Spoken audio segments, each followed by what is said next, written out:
Magandang araw po sa inyong lahat. Ito po ang inyong kaibigan kay Jesus, Brother Manny Bautista. Ang ating bansa ay lugmok sa katiwalian. Kung mapapasin po ninyo yung mga araw-araw na balita sa national news, nagsimula paglobo ng korupsyon sa DPWH sa panahon ni dating Pangulong Rodrigo Roa Duterte. Siya mismo po ang nagsabi sa kanyang panahon, marami na pong korap. Nakapagtataka po dito sa dating Pangulong ito, kilala siya, pumapatay ng tao sa mga tiwali. Bakit wala siyang nasampulan sa mga public works and highway? Kundi ngayon lang po lumabas sa panahon ni PBBM na isang kontraktor. Nang tinanong po ni Senador Bato de la Rosa, yung Diskaya family, nagsimula daw po sila una noong 2012 pa sa mga lokal. Siguro tinutukoy niya po yung mga proyekto niya maaaring sa Pasig kasi nga yung mayor noon, yung Eusebio, kapatid ng nanay niya. Marahil yun ang tinutukoy niya sa lokal lang. Pero nung tinanong siya ni Bato kung kailan siya nagsimula na nagkamal na ng pera noong 2016, panahon na po ni Digong yon. Kaya sabi ni Bato, pakiulit mo nga uli. Lalo pong naliwanagan. 2016. Ayan, nabudol si Bato. Kaya ngayon po, sila po yung top notcher, contractor sa panahon na yun. Sa panahon ni dating Pangulong Rodrigo Roa Duterte. At nakapartner niya pa sa negosyo yung tatay ni Senador Bongo, si Mr. Malasakit Center. Hindi naman niya pera yung Malasakit Center eh. Pera pa rin ng taong bayan yun. Bakit niya kaya inaangkin yun? Oo, sabihin na natin, pinatayo yun sa panahon ng kanyang phone na si Digong. Pero hindi mo dapat tangkinin yun. Bakit? Pera ng taong bayan yung pera dun eh. Ang kakapal na muka. Anong nangyari? COVID-19, pinagka-kwartahan. Sabagay, sabi ni Digong noon, walang perang gobyerno, kaya kailangan natin ng magutang. Nangutang, samantalang yung anak niya nagpasasa 51 billion. Si Pulong Duterte ng Davao. Mga nakakapanood ako. Puro baha sa Davao. Nasaan daw po yung 51 billion ni Pulong? Yung kongresista ng Davao. Siyempre, panahon ng tatay niya yun. Kaya siya ang nakatanggap ng pinakamalaking 51 billion. Kumikinang na. Pagkatapos may nabalita, ang dami nilang natayong 7-Eleven branches sa Davao. Kaya sabi nila, doon daw napunta ayon sa balita sa mga chismosa, pero hindi natin alam kung may katotohanan o wala. Ang dami daw pong 7-Eleven natayo sa Davao. Kaya sabi nila, baka doon napunta. Kaya ngayon, ang Davao ay baha dito, baha doon. Hallelujah. Yan. Kaya ang bansa natin ngayon ay nasa malaking problema. Ngayon, mag-iimbestiga na ang Blue Ribbon Committee sa Huwebes. Nandun na po si Bryce Hernandez. Binalik na sa Senado. Nakakulong siya ngayon. Ngayon, yan ang malaking, siguro itong Bryce Hernandez na ito, siya na rin magsabi sa Kongreso na nung nakulong siya, nakapag-isip-isip siya. Kaya umihingi siya ng proteksyon para sa kanyang pamilya at para sa kanyang sarili. Naibubulgar na niya. Yan. Bulgaran na! Sana tuluyan ng gamitin ng Diyos itong Bryce Hernandez upang masawata na ang mga politikos. Isipin nyo po, nandiyan sa flood control, nagre-resign ng mga opisyal ng DPWH. Nag-resign si Bunuan. Tapos nag-resign yung assistant secretary, yung babae. Na napapanood ko yan, ay talagang walang ano. Halata. Yan. So yung nakaupo ngayon sa CBS Dizon ng public source, kaya pinagsisibak na niya, pinagkakasuhan na niya yung mga opisyalis ng public works ng Bulacan. At sabi niya sa balita, kahapon yata, napanood ko, sabi niya, meron pa susunod yan. Mabuti naman. Sana maging, Sir, Vince, meron ka pang 3 taon dyan. Kasi appointed ka ni PBBM Bakbakin mo ng bakbakin ang dapat bakbakin. Yan ang maganda. Hindi lang sila basta tinatanggal sa trabaho. Kinakasuhan pa. Sige. Itong mga diskaya. Ang daming kalokohang lumitaw dito. Ang dami nilang mga ginagawang kwento. Halatang-halata nagsisungaling itong mag-asawang diskaya makakapagsinungaling ba sila nandiyan si Mayor Vico Ano sabi ni Mayor Vico? Siyempre, suportan niyang gobyerno. Na sinasabi, mga sinungaling yan! May hawak na ebidensya yun. Walang pwedeng pumantido sa mayor ng Pasig kasi wala silang nakikita sa kanyang pamamahala bilang alkalde ng Pasig. Maganda yan. Gumagawa ng makapangyarihan ng Diyos. Sikita nyo po. Wala sanang mabubulgar. Walang nakakalam Biglang dumating po yung mga bagyong sunod-sunod. 3 yata. So, nung nagbana, yan na, lumitaw na yung mga contractor corruption. Yan, kanta na. Sabi ng contractor, meron kasing nangihingi. Ayan, unti-unti na nadudulas yung asawa yung diskayang lalaki. Meron po nangihingi. Gusto niya pang, nung una talagang, hindi siya uhubra sa Kongreso kay Attorney, yung Batangas? Si Kong Mayor. Si Kong Mayor ng Batangas. Hindi umubra sa'yo si diskayang lalaki. Binakbakan mo talaga. Saludo. Mayor, Congressman. Nakikita ko ngayon sa social media yan. Maganda yan. Ang ginagawa mong yan. Yan.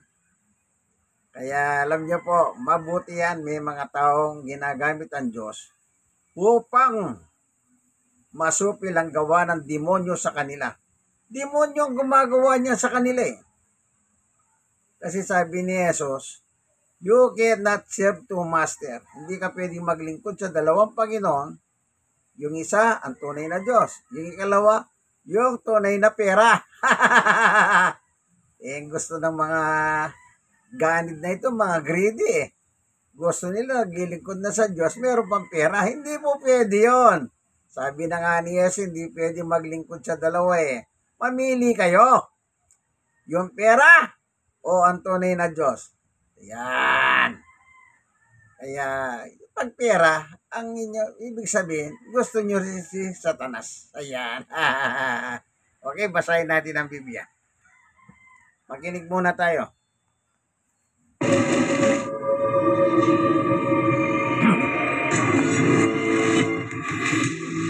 Limpak-limpak, bulto-bulto, kahon-kahon. Ganito raw kung i-deliver ng ilang contractor ang milyon-milyong pisong halaga ng pera sa mga opisyal ng Department of Public Works and Highways o DPWH na pinaparte-parte naman daw sa ilang mambabatas. Ang perang galing sa buwis na pinaghirapan, pinagpawisan at pinagpagura ng taong bayan. Ibinubulsa raw ng mistulang isang sindikato sa loob mismo ng pamahalaan. Naniniwala ka ba na mayroong existing syndicate within DPWH? Yes po, Your Honor. Meron po. Ano ang modus operandi ng mga sinasabing sangkot sa malawakang katiwalian sa flood control projects? Magkano binibigay mo, Miss Sally? 245 million. In cash? Yes, Your Honor. Yukan! Oh, hayaan mo na yan. Hayaan mo lang. Hindi namin alam kung paano namin pupulutin isa-isa. Saan mo nilalagay 100 million? Nasa box po, Your Honor. Tulungan niyo po kami! Kabiyak po yung pader dito!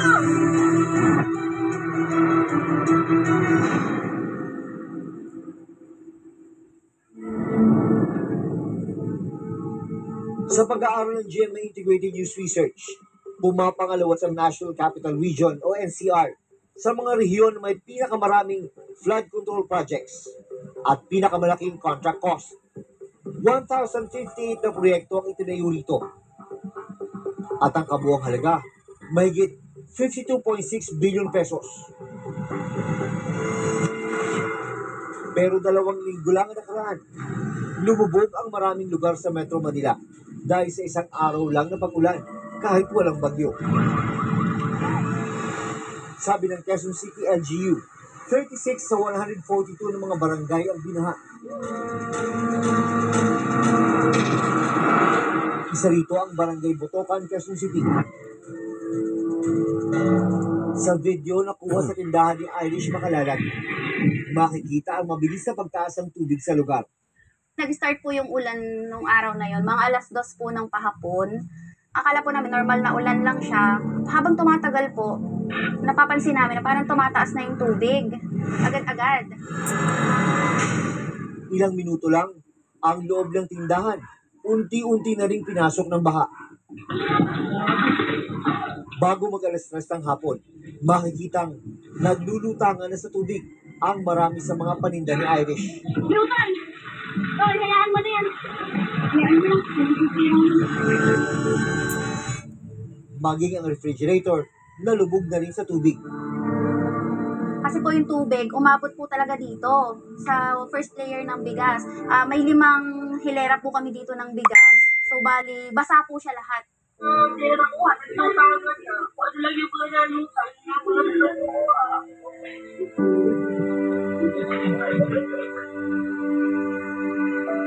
Kasi nga, hindi naman ganito. Yung isip ko, hindi naman kami binabaha ng ganito talaga. Sabi ni Irish, nasa mahigit 30,000 pesos ang nalugi sa kanila dahil sa mga binahang paninda. Sa kagaya po namin na ganitong mga small business owner po, hindi namin po sasabihin na malaki yung kita eh. Talagang magtsatsaga ako po sa piso, 2, 3. Nanghihinayang talaga ako. Sa pag-aaral ng UP Resilience Institute at UP NOAA Center, umabot ng 121 millimeters ang ibinagsak na ulan nung araw na yun sa loob lamang ng 1 oras. Katumbas na raw ito ng 5 araw na pag-ulan. Sa buong Quezon City, 141 ang itinayong flood control projects mula 2022 hanggang 2025 ayon sa pagsusuri ng GMA Integrated News Research. At ang kabuang halaga nito, mahigit 5.3 billion pesos. Pinakamarami sa District 4. 11 kilometro mula sa lugar din ng Irish. May itinayong flood control project ang DPWH. Dito sa Matalahib Creek, dito sa Quezon City, makita na yung pumping station. Yan yung nakikita nyo sa aking likuran. Base rito sa signage ng Department of Public Works and Highways, ang proyektong ito ay sinimula noong June 29, 2024 at ang target completion date ay May 29, 2025. Pero nagkaroon ng revision kaya yung naging target completion date ay August 28, 2025. Sa kasagsagan itong kontrobersya sa mga flood control project ng pamahalaan, isa itong proyektong ito sa tinamaan. Ipinatigil ito ng lokal na pamahalaan ng Quezon City. Unang-una, wala daw kasing Certificate of Coordination. At pangalawa, yung pumping station nakatayo sa ibabaw ng creek. Bawal na bawal yan. Ayon sa Quezon City LGU, itinuturing na non-buildable site ang creek. Ibig sabihin, bawal itong tayuan ng anumang istruktura. Pinasisigit raw kasi nito ang daluyan ng tubig na maaring magdulot ng pagbaha. Ang proyektong ito, ang kontratista ay St. Timothy Construction Corporation. Base sa SEC records na nakuha ng PCIJ, ang mag-asawang si Sara Pacifico o Curly Vizcaya ang incorporators ng St. Timothy. Base pa sa tarpaulin na nakapaskil sa gilid ng creek, DPWH Quezon City 1st District Engineering Office ang implementing office. Joint venture ang konstruksyon ng Matalahib Creek Pumping Station. Ang isa pa sa mga kontraktor, Pilastro Builders and Development Incorporated. Nagpadala kami ng sulat sa Pilastro Builders and Development Incorporated para kunin ang kanilang panig. Pero hanggang ngayon, hindi sila sumasagot sa amin. Nagpaunlak sa amin ng panayam ang abogado ng mag-asawang Vizcaya. Kinausap ko po dyan si Sir Curly, bakit wala yung pumping station. Sabi niya, pinalok ko na yan sa joint venture ko. Ang sabi, aayusin, maglalagay. Problema po, ipinatigil na ng ating pamahalaan ng Quezon City. Kaya ngayon, nabalan po yung proyekto. Unang-una, bakit daw walang coordination sa LGU? Pangalawa, bakit itinayo sa lugar na hindi dapat pagtayuan? May plano po kasi yan bago nilalagay. Okay? Dumadaan yan sa masusing pagpaplano ng implementing agency.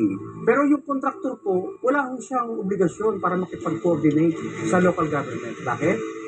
Kasi po, ang implementing agency, sa umpisa pa lang, sila lang gumagawa ng proyekto, sila na nakikipag-coordinate sa LGU. Tulungan niyo po kami! Nabiyak po yung pader dito! Isa pang flood control project ang natuntun ng Reporters Toolbook sa Navotas City. Sa kasagsagan ng bagyo at pag-ulan, Hunyo ng taong ito, nasira ang bahagi ng river wall dito sa Navotas City na nagresulta sa matinding pagbaha at pagkasira ng ilang bahay. Pero meron pa palang mas malalim na dahilan dahil ang kanilang floodgate nasira din. Ito pa naman dapat ang haharang sa tubig mula sa Manila Bay papunta sa ilog. Kaya ang mga komunidad lumubog sa baha.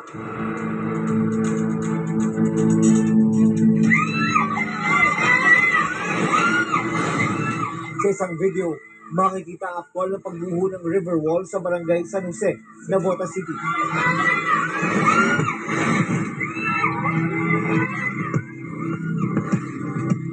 Ilang saglit pa, bigla na lang rumagasa ang malakas na agos ng tubig mula sa nasirang pader.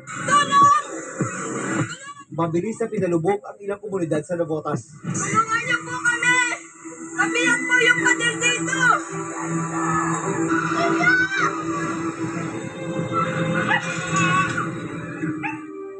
Hindi naman po talaga kami binabaha dito eh.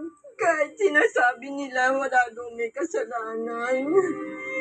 Meron.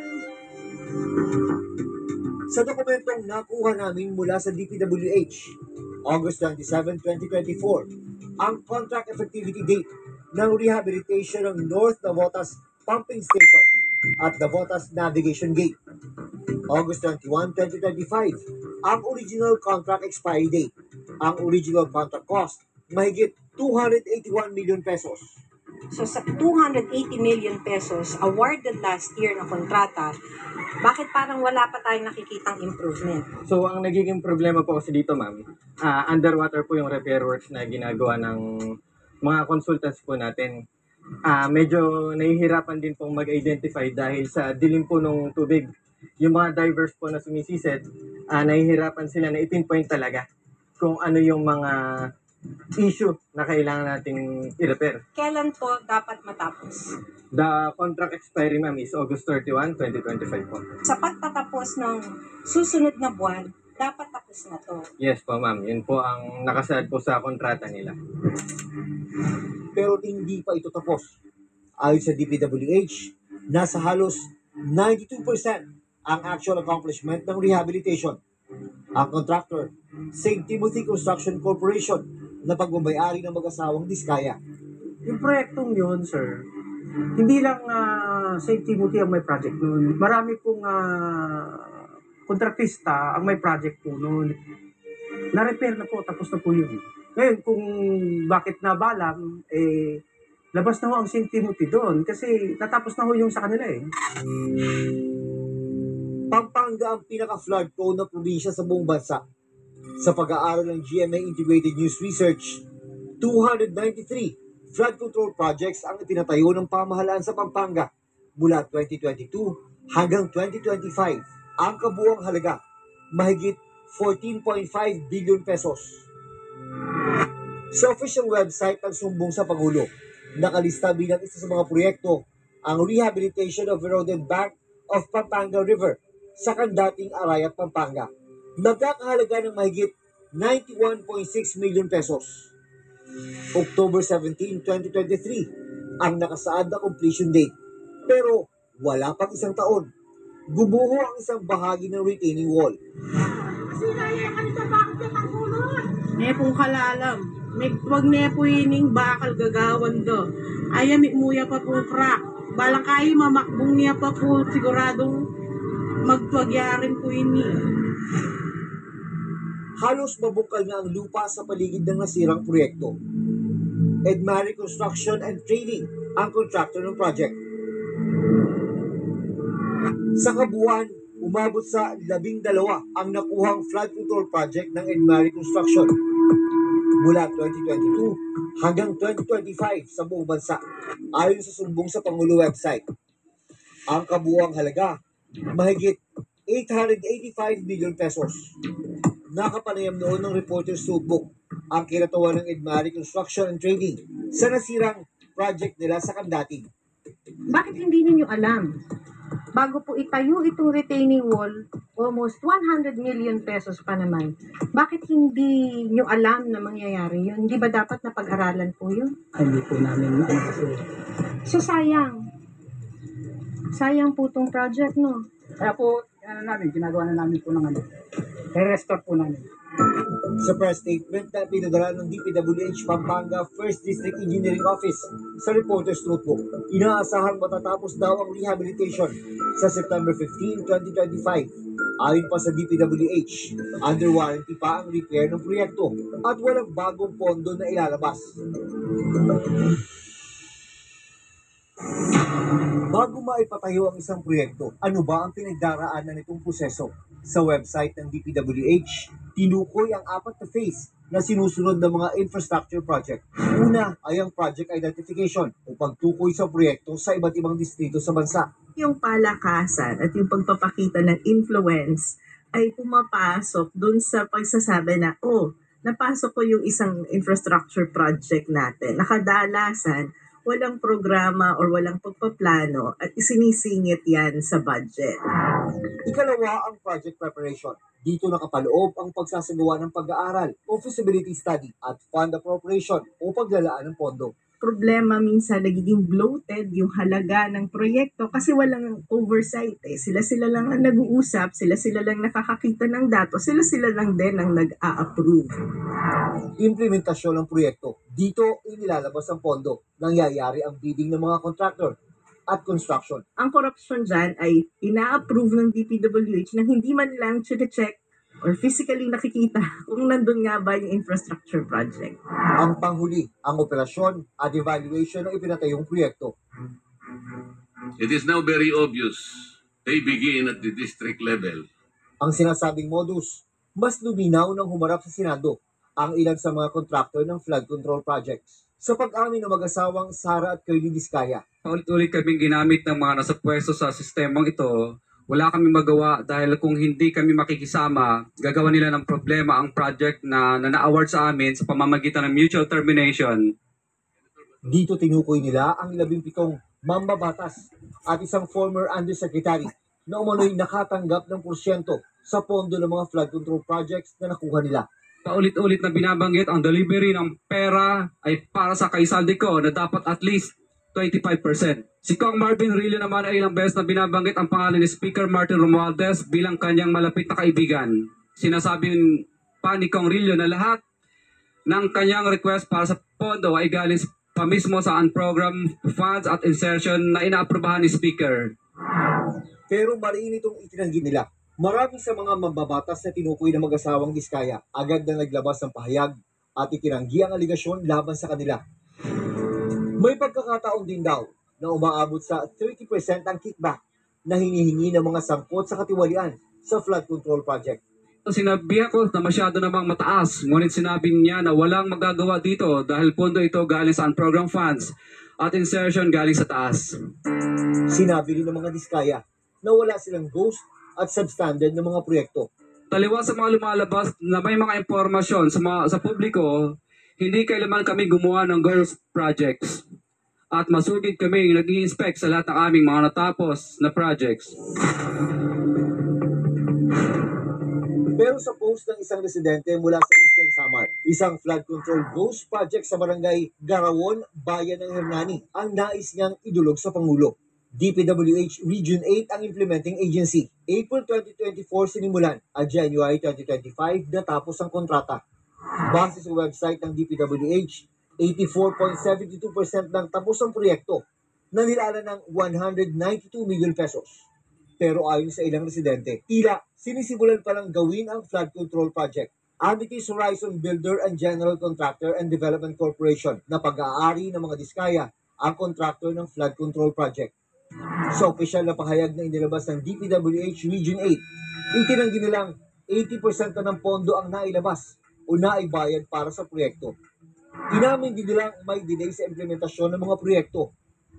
Paano po hinahandle ng mag-asawang Vizcaya yung pag-label sa kanila ngayon na sila ang mukha ng korupsyon? Hindi na ho natin masisisi ang tao bayan. No? Opinion ho ng mga karamihan sa taong bayan. Pero kami ho, malinis ho ang konsensya ng mag-asawa. Dokumentado ho lahat ang sinalihan nilang mga proyekto. Ang dami pong nagdurusa dahil sa mga pagbaha. Tapos eto nakikita ng publiko yung binabalandrang karangyaan ng mga kliyente. Lilinawin ko lang, sir, yung yamang yun ay galing sa legal na bagay. Yes, Your Honor. Magkano bayad mo royalty? Actually po, Your Honor, hindi po ako nagbabayad nun. Humarap din sa pagdidig sa Senado noong Lunes si Sally Santos, ang owner ng SYMS Construction Trading. Matatanda ang SYMS ang kontraktor ng di umano'y ghost project sa Baliwag, Bulacan na binisita pa mismo ni Pangulong Bongbong Marcos. Wala talaga, 220 meters, 55 billion, completed ang record ng Public Works. Walang ginawa, kahit isang araw hindi nagtrabaho, wala. Sa hearing, inamin mismo ni Sally Santos na nag-deliver siya ng umabot sa 245 million pesos sa opisina ni dating DPWH First District Assistant Engineer Bryce Hernandez. Magkano binibigay mo, Miss Sally? Your Honor, marami po. Minsan po, 245 million. In cash? Yes, Your Honor. Sino ang contact mo sa DPWH? Actually po, si Engineer Bryce Erickson Hernandez po. Si Sally po, pagka nakakolekta, dinadala po sa office ko yung mga pera, nakabox po, nakasil po siya lahat. Hindi ko po ginagalaw dun yon at pinakukuha po ni boss sa opisina ko. Sino si boss? Boss Henry Alcantara po. Pero mariin itong itinanggi ni Alcantara. Wala ka talagang natanggap? Yes, Your Honor. It's your word against their word. Yes, Your Honor. Isinawalat din ni Santos na mismong opisyal ng DPWH ang nag-uutos sa kanya na manghiram ng lisensya sa ibang contractor para gamitin ito ng mismong opisyal para makasali sa bidding. Si Engineer Bryce Erickson Hernandez, siya po ang nag-uutos sa akin ng humiram ng lisensya. So ako po, pinagpaalam ko naman po sa kanila, nahihiramin po yung lisensya nila. Kasi po, mayroon daw po siyang ibibid ng mga proyekto para sa kanya. Sino po ang gumagawa? Sila po. Sila mismo. In-house nga. Sila po mismo. Sa naging pagdinig naman ng House of Representatives itong Martes, idinawit ni Bryce Hernandez ang dalawang senador na sangkot umano sa anomalya. Sabi ni Senator Marcoleta kahapon, ligtas ka na. Hindi po ito totoo. Si Senator Jinggoy po ay nagbaba ng 355 million ngayong 2025 sa mga ilang projects sa Bulacan. Ang sabi po ng boss ko dito ay 30% ang commitment dito. Noong 2023 naman, ay naglabas ng 600 million si Senator Joel Villanueva at ang SOP nito ay 30% din. Parehong itinanggi na Estrada at Villanueva ang aligasyon ni Hernandez. I am confident that I have not committed any illegal act. If Mr. Hernandez truly stands by his allegations, I challenge him right now to take a lie detector test with me. Let us settle this once and for all and show the public who is telling the truth. Wala po ako kailanman naging flood control project. Hindi ko po sasabihin na I categorically deny this accusation.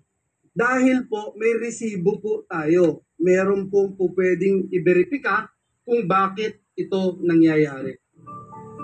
Sa pagdinig, ilang mga larawan pa ang ipinakita ni Hernandez na nagpapakita ng limpak-limpak na pera. As far as my knowledge is concerned, ibibigay po yan sa tao. Yung nga pong tinatawag na proponent, nakausap niya. Sinesegregate po namin yung mga pera. Naniniwala ka ba na mayroong existing syndicate sa loob ng DPWH? In my own opinion, base lang po to dun sa nakikita ko, yes po, Your Honor. Meron po. Nito lamang Huwebes, naghain ng reklamo sa Office of the Ombudsman si Secretary Vince Dizon laban sa 25 opisyal at 4 na construction companies na inuugnay sa maanumalyang flood control projects. Una po itong kaso na ihahain natin ng gobyerno laban sa mga taong involved dito sa pagnanakaw ng pera ng tao.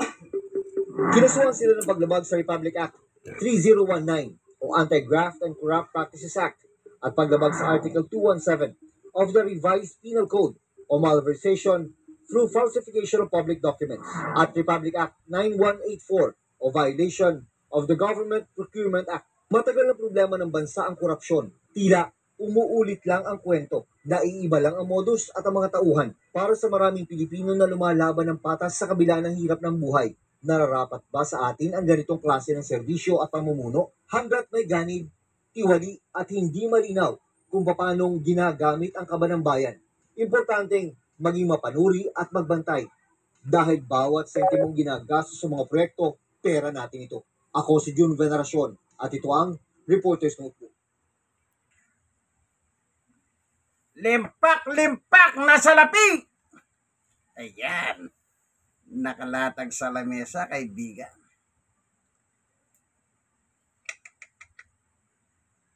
Sa bagay, ganyan naman talagang Pilipino eh. Kotindak na nga, deny to the death pa. Di bale? Malay ninyo, sa 3 taon na panunungkulan na natitira pa ni PBBM, bago man lang siya lumaya sa Malacanang, sana meron tayong makita. Mga kontraktor at ang kanilang mga kasama at senador at congressman nakakulong sa rehas na bakal. Talagang talamak. Walang kasing talamak ang mga kontraktor na ito. Sa bagay, sabi nga ng isang kontraktor, may nangihingi. Kung di namin bibigyan, hindi magmamaterialize yung project. Sa bagay nga naman. Pag hindi siya sinabi ng babae, magkano binibigay niya? Ang sagot ni ganito po. Ang tanong pa ni Django in cash, in cash! Ayaw nila ng ano talaga. Bank to bank o cheque-cheque, cash na cash. Yung nakita yung pera sa lamesa, di natural cash yun. Nakahatadong tagi 1,000 po yun. Bawat isang hatado yata nun. Bahala na kayo. Milyon yata yun. Diyan po nang napupunta yung binabayad nating mga taxpayer. Nating taxpayer. Kasi po taxpayer ako eh. At the age of 20, nag-employed na po ako sa private. Nagsimula na po akong magbayad ng buwis kasi mahal ko ang gobyerno. Kasama ako sa pagunlad ng gobyerno sa kakabayad ko ng buwis. Yung pala, nanakawin lang. Sabi ni Biso, ninakaw eh. Sabi ko, dami na niyang kinasuan. Maganda yan.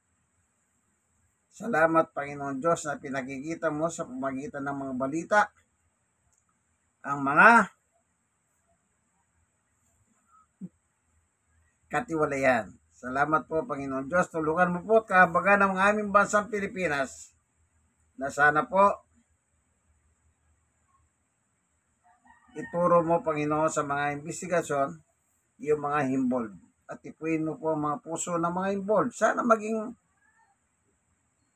maging totoo na sila. Maglahad na po sila. Maglahad na sila. Kung sino yung kanilang nirarasyonan ng pera ng taxpayers. Salamat po sa ngalan ni Jesus. Amen. Kaya pong mga nanonood, nakita niyo po sana meron po kayong natutunan. GMA po yun. Ang nagano hindi ako GMA. Kasi nakita ko kaya po binidyo. Sige po. Like, share.